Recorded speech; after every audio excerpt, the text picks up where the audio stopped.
All right, here we go. All right, so find yourself a really comfortable position, and then maybe you want to wiggle or move a little bit, or move the hips, or just like adjust yourself so you feel like you've really arrived in that position. So, um, maybe some shoulder rolls might feel good to you today, or maybe some gentle neck rolls. Or I feel some pops, which is fine. Pops and clicks are normal as long as you're not feeling any pain. So just be mindful of what your body wants to do today. And then maybe some hip circles to, again, just find yourself wherever we are, acknowledge what feels good today, or acknowledge what maybe doesn't feel so great today, and then be tender and be gentle with that spot of your body. And then once you feel like, yeah, I've arrived, this feels pretty good. See if you can find a seat where your spine is over your hips and that your skull is over your spine. So that often means moving the chin back a little bit. We often want to push our chin forward, which it's normal, right? We're driving, we're typing, we're doing whatever we're doing, but see if you can sit up nice and tall, which sometimes feels like leaning backwards. Um, this will give us a nice way to let the skeleton do the heavy lifting, because our head is actually pretty heavy. Our brain is pretty heavy. And then we'll decide whatever side bend you like. I'm going to go to the right first. I'm going to put one arm above and then reach away with the opposite hand. You can also do two hands. You can hang on to the wrist. You can put them on the head. Whatever feels really supportive and really good. And then experiment with rotating those shoulders. And that might be really hard, and that's fine. It's, don't feel like you have to look a certain way or be perfect. We're just seeing, okay, what happens if I bring that bottom shoulder forward just a little bit? What happens if I turn my neck just a little bit? What feels good? What part of this pose feels really supportive? Sometimes it's nice if you want to look down towards your pocket, and kind of that changes the stretch in the back. That can feel really good. Make it your own. Figure out what part of this stretch is the best for you today. And then when you're ready, we'll come back up to a nice tall seat. Maybe we roll the shoulders a couple more times, or rinse out the shoulders, pushing the palms away and up towards the ceiling. And then when you're ready, we'll do a side bend to the opposite side. So again, you can have one arm above and one arm pressing away. You can grab for a steeple grip, or you can grab onto the wrist with the opposite hand. There's a lot of ways that you can do this. Or if this feels tough, just rest the hands on top of your head, or use the hands for support. You can still do a side bend without involving the arms at all. It's, whatever feels really good and accessible for you today. And then again, maybe you experiment with twisting, looking down, adjusting the neck, bringing the bottom shoulder forward, and seeing what feels great in your body. Stretching is good. Stretching is a good feeling. Stretching doesn't always feel super comfortable, but stretching never hurts. So if you're having any acute pain, you've gone too far, and we need to just think about, okay, what can I do to come out of it a little bit? And when you're ready, we'll come back up to a nice tall seat. Let the hands come down gently. Maybe you roll the shoulders again, or maybe you push the palms away and up if that felt good to you before. And we'll let them come down into the lap. And then we'll start with some yawning, which doesn't feel always like a breathwork exercise, but it is. And it's a good stretch for the jaw. And as we yawn, we can experiment with chewing like a camel, chewing to one side and the other side, and getting the jaw nice and loose. And just seeing, oh, that's probably an area you didn't even know you were holding tension. And we know yawning is really contagious. We know it's beneficial. And it's a nice way to just add in a little more oxygen into your lungs. And it's a way to communicate as well, right? So we're in a safe space when we can yawn together. And if you like, you can put a little baby massage into the temples, see if there's any tension here again. Maybe you move the bottom jaw around a little bit, or open and close, and find a spot that feels like it might be a little tender, and then linger there. See if you can make it 1% more relaxed. Maybe you move down into your neck if that feels good to you as well today. Maybe the back of the head. You decide. And then when you're ready, when you feel like, all right, I've moved, I've yawned, I've done a bit of stretching. If there's anything else your body wants before we come into a little bit of stillness to breathe, now's the time to do it. Maybe at some twisting, maybe it's in the wrists, or maybe it's in the hips that you want a little bit more movement. And then when you're ready, again, take your time. There is no rush.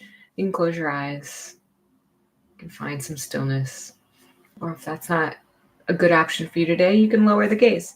Just find a little something to look at. Make your eyes go a little fuzzy. Close them halfway. Find a drishti. And we'll just find some stillness. Notice any sensations in your body or any urges. Sometimes there's an urge to fidget or move or get up, or there's a resistance somehow to the stillness. And that's totally fine. That's okay. That's normal. And we're just acknowledging it. And sometimes that urge is so strong that, yeah, maybe moving or fidgeting or scratching or moving the hair or whatever it is would actually lend itself to a better stillness. So then give yourself permission to do that. And I'll ask you to notice the breath. You don't have to change it. Just identify, where do you feel it? Is it coming through the nose or the mouth? If you can encourage it to come through the nose, that's great. If not, that's okay. Don't worry. Can you feel the breath coming down the throat? Is the chest moving at all? Is the belly moving at all?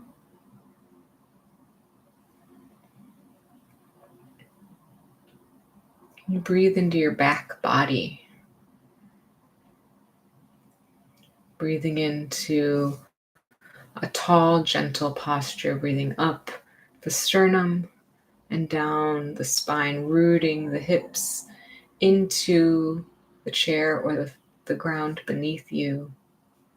Inhaling to get tall and exhaling to root yourself to your space.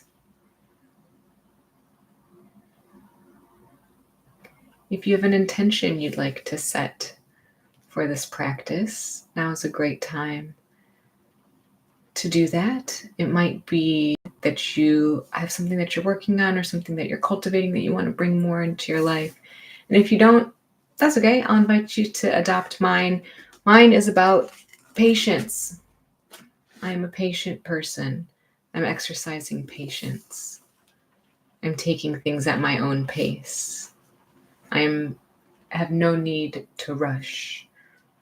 So if those work for you today, I feel free to borrow them.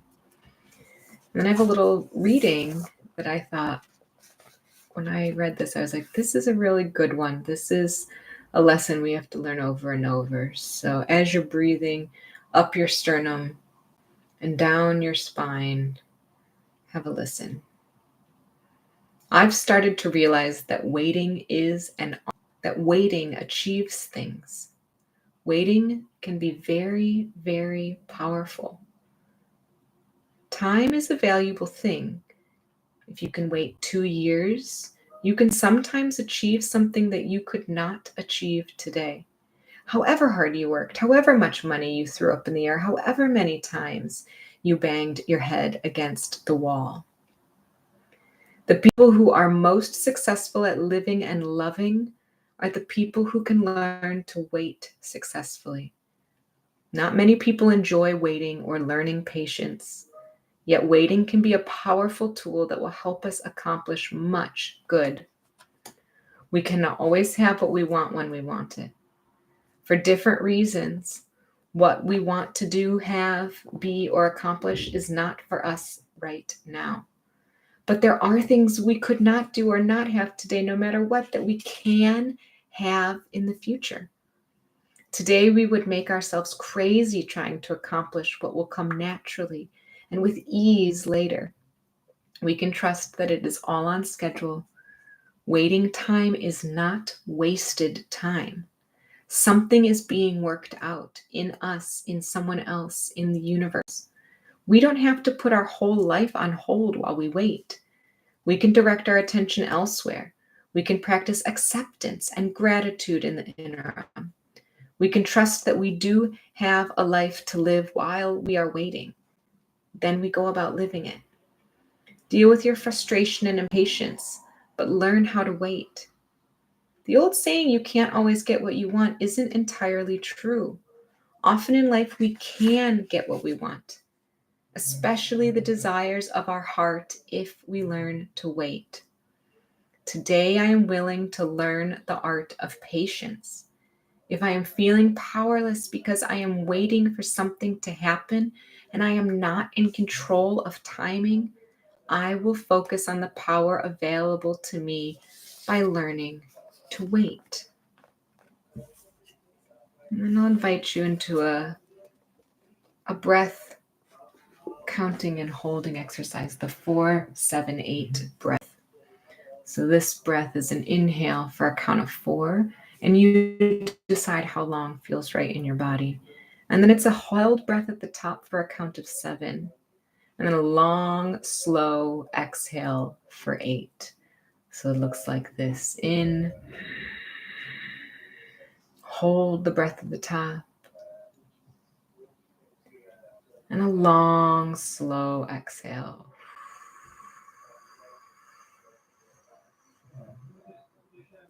And you can choose whether you want to exhale through the mouth or through the nose.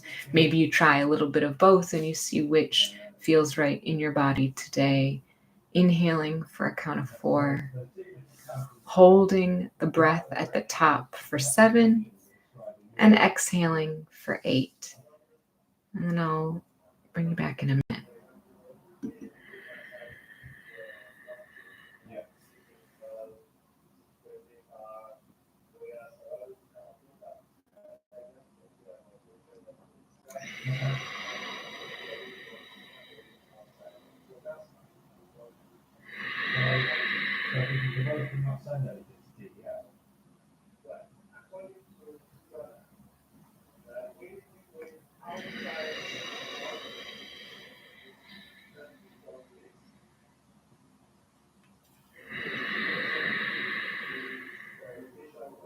Yeah, the location is true. Yeah, you can. Yeah.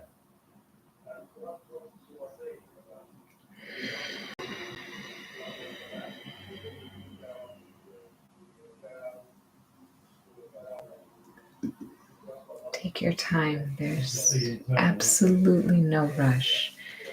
Finish up this round of breath, inhaling for 4, holding the breath at the top for 7, and then one final long exhale for the count of 8.